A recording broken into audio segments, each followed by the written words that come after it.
We're here in Las Vegas, and I'm joined by heavyweight contender Jermaine Franklin. Jermaine, it's good to see you. How are you? I'm doing good. I'm doing good. How you doing? I'm glad to hear it. I'm very well, thank you. Jermaine, obviously on the back of seeing you in with Anthony Joshua, in with Dillian Whyte, a few people might have thought we'd seen you back on the big time a bit sooner. How would you assess kind of the time since that Dillian Whyte fight, and maybe the frustrations you might have had that you haven't had those opportunities you feel you might have deserved? I mean, it's frustrating, but it's business, so you gotta roll with the business and take your opportunities when you get them. Just to start off with the Dillian fight, on the night there was a lot of people who felt that you had done enough to edge it and have your hand raised. How do you reflect on that fight now? I mean, I think I won it 7-5, honestly, but I don't dwell on it too much. I understand the politics and how boxing works, so it is what it is. But in my mind, in my heart, I think I won the fight. So being here now with Ivan Dychko, what are you expecting from this fight on Saturday night? I'm expecting to kick some ass Saturday night. Honestly, expecting a good fight. Trying to put somebody on their ass. Honestly. Do you feel like you need that type of statement performance again, just to remind people of who Jermaine Franklin is? I think I don't need the knockout per se. I just need to dominate. But I like to fight, so I come to fight. So I feel like just my competitiveness and my pedigree in the ring is gonna prove that. Being on a card like this as well, though, and obviously with all the eyeballs who will be tuning in, it's a real chance for you to kind of make a statement and make that impression on the boxing world once again. I mean, yeah, but like during the fight, I don't really care. I'm just focused on what I came to do and my game plan. So I worry about all the politics and the extra stuff afterwards. How does a victory here kind of help your career moving forwards? What opportunities does a victory against Dychko set up? With whatever could be next?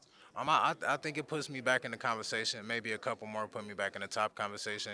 Back at the door, getting big fights for the titles and stuff like that. But this fight most definitely puts me back in the category. Who do you have your eyes on? Obviously, like I said, since that Dillian Whyte fight, there's a number of fights that have been mentioned with yourself. Is there anybody in particular who you look at and you think, I want to run that fight?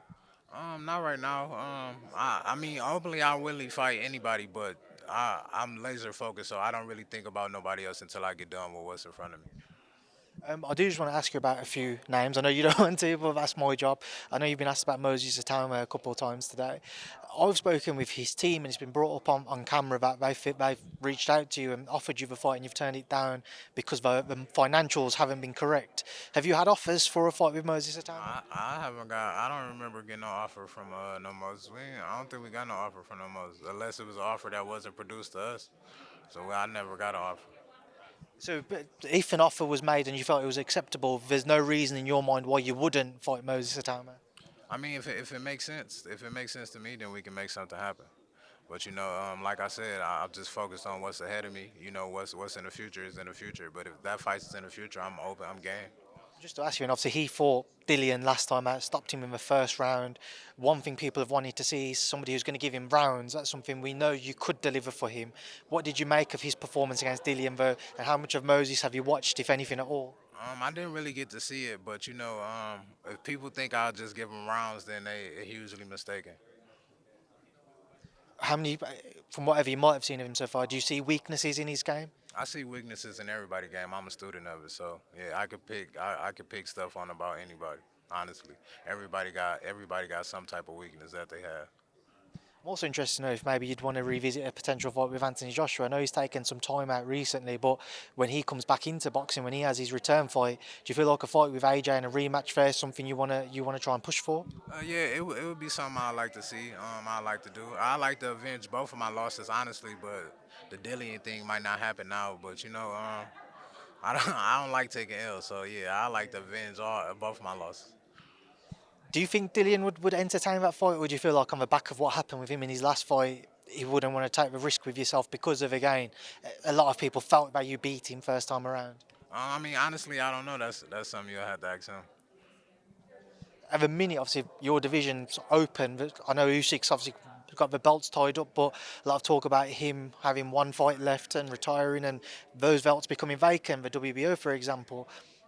Do you feel like this is a right time and a great time to be a heavyweight if Usyk was to step away? I mean, I like not depending on if he leave or not. That doesn't matter. I think it's always a great time to be a heavyweight.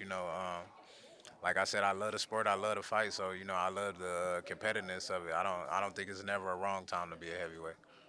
What do you make of the Joseph Parker and Fabio Wardley fight?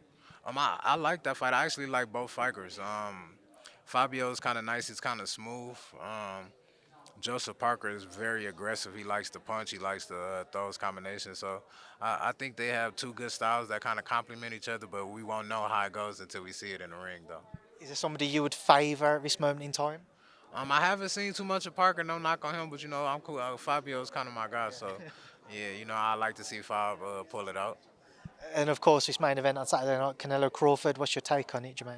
Um, no disrespect to either, but I got Crawford. I think Crawford can get the job done as far as boxing skills.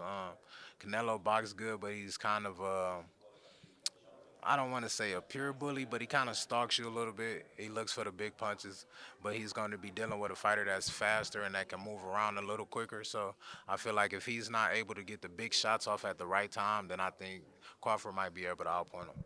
Obviously, as a heavyweight, you've got that luxury, if you will, of not needing to make weight. I know you want to come in at a certain weight to box at what you feel is your best ability, but how much of a factor do you feel like Terence moving up two weights? He only had one fight at 154 as well. How much of a factor do you feel like that might play in this fight?